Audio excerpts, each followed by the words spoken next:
En vue d'appuyer l'exhortation, croire dans l'amour est la clé qui exauce nos prières. Permettez-moi de vous l'illustrer par mon témoignage. Je remonte dans le temps. C'était dans les années 2005-2006, au Cameroun, dans la ville de Douala, quand j'étais en cycle BTS. J'avais un meilleur ami dont je vais taire le nom et remplacer son nom par le nom « mon prochain » afin que vous vous sentez aussi concerné. Un jour, je m'étais acheté des vêtements et des chaussures beaux à être portés pour les fêtes, pour les manifestations, pour la soutenance de fin de cycle.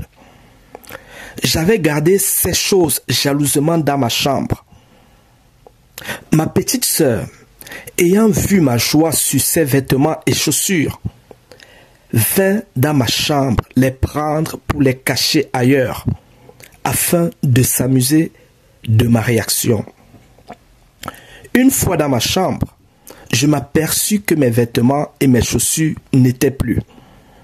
Il me vint à la pensée, certainement c'est mon meilleur ami, mon prochain, qui est entré dans ma chambre et les a pris à mon insu. Il me vint cette pensée car mon meilleur ami, que j'appelle mon prochain, avait accès à ma chambre et avait l'habitude d'emprunter mes choses. Furieux, je sortis de ma chambre à toute vitesse pour aller chez lui. Ce jour, je l'ai rencontré chez lui en compagnie de sa copine. Dans mon zèle amer, je l'ai accusé sans preuve et ouvertement devant sa copine d'avoir pris mes vêtements et mes chaussures dans ma chambre à mon absence. Il se défendait en me disant que ce n'était pas lui. J'insistais et je le traitais de voleur. Il s'est mis à pleurer et à me dire que ce n'est pas lui. Je ne le crus pas et je m'en allai. Une fois chez nous à la maison, je racontais la chose à ma famille. C'est alors que ma petite sœur me dit que c'est elle qui les a pris et les a cachés. Elle alla les chercher et me les remit. L'ayant reçu, je ne me repentis pas d'avoir traité mon ami méchamment. Au contraire, je m'étais félicité que c'était bien fait pour lui. Il a mérité. Il ne viendra plus m'emprunter mes choses. Car déjà, je le gardais rancune dans mon cœur par rapport à cela.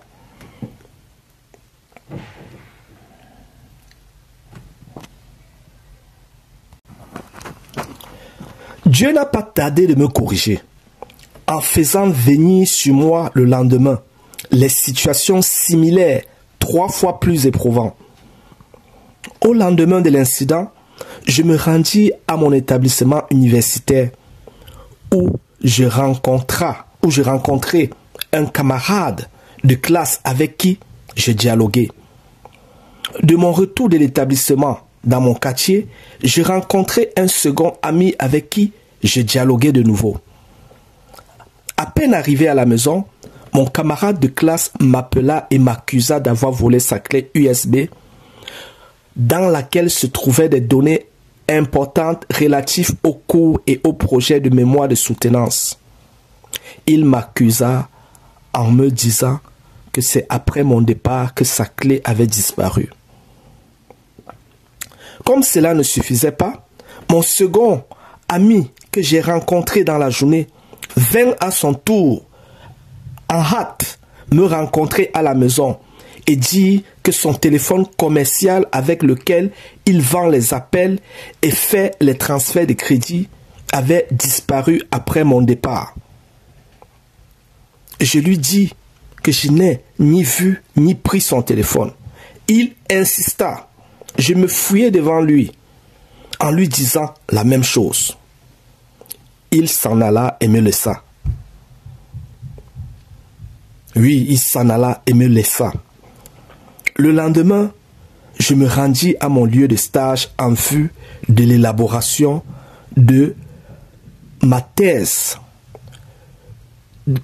de mémoire pour la soutenance.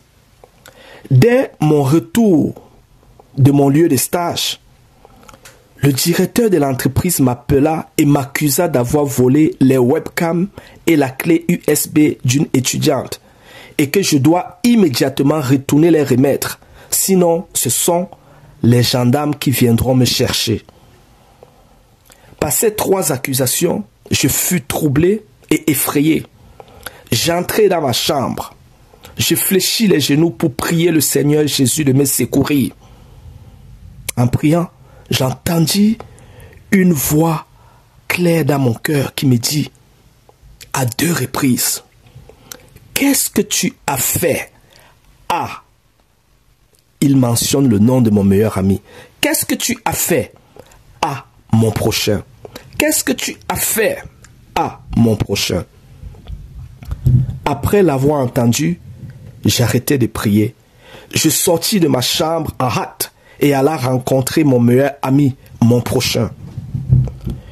Une fois que je l'ai rencontré, je m'excusai avec supplication devant lui et lui expliqua ce qui était arrivé. Il accepta mes excuses et me dit que je l'ai humilié devant sa copine. Je lui dis: j'irai m'excuser devant elle. J'allais la rencontrer chez eux et je m'excusai devant elle, en l'expliquant ce qui était arrivé. Elle accepta mes excuses. Après m'être excusé, je retournai chez nous, je me retirai dans ma chambre pour prier.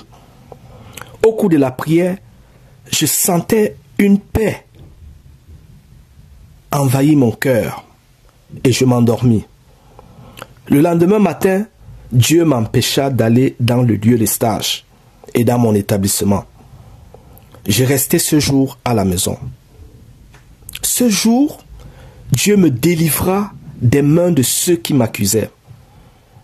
D'abord ce jour, je rencontrai mon ami au quartier qui me dit que ce n'est pas moi qui a pris son téléphone, car il s'est souvenu qu'avant que je le rencontre ce jour, son téléphone avait déjà disparu.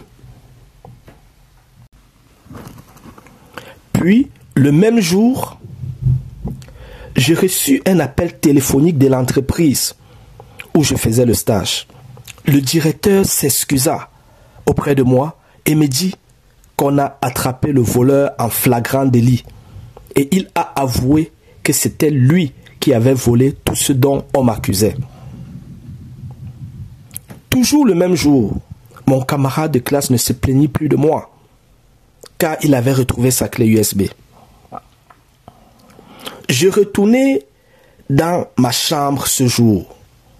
Je remerciais le Seigneur en larmes, car je venais de voir la main de Dieu me secourir. Je venais de voir la main de Dieu dans ma vie. Ce jour, je fus si encouragé à plus croire en Dieu et à plus chercher le Seigneur pour mieux le connaître. Par ce témoignage, vous comprendrez qu'avant que le Seigneur m'amène en sa présence dans la prière, il me poussa dans sa miséricorde d'aller d'abord me réconcilier avec mon meilleur ami et sa copine. C'est après la réconciliation que le Seigneur m'a reçu dans la prière, m'a donné la paix du cœur et m'a délivré de mes problèmes. Le Seigneur dit dans Matthieu 5, versets 23 à 26, « Si donc tu présentes ton offrande à l'autel, et que là tu te souviennes que ton frère a quelque chose contre toi, laisse là ton offrande devant l'autel et va d'abord te réconcilier avec ton frère, puis viens présenter ton offrande. Accorde-toi promptement avec ton adversaire pendant que tu es en chemin avec lui, de peur qu'il ne te livre au juge, que le juge ne te livre à l'officier de justice et que tu ne sois mis en prison. Je te le dis en vérité, tu ne sortiras pas de là que tu n'aies payé le dernier cadran. » Par ces passages, le Seigneur nous enseigne à à faire la paix tant que possible avec notre prochain, avec notre semblable, avant de venir dans la prière le rencontrer. Je te prie aussi d'écouter parmi mes vidéos l'exhortation « Croire dans l'amour est la clé qui exauce nos prières » afin de tirer le meilleur de ce témoignage. Merci pour ton attention et que Dieu te bénisse.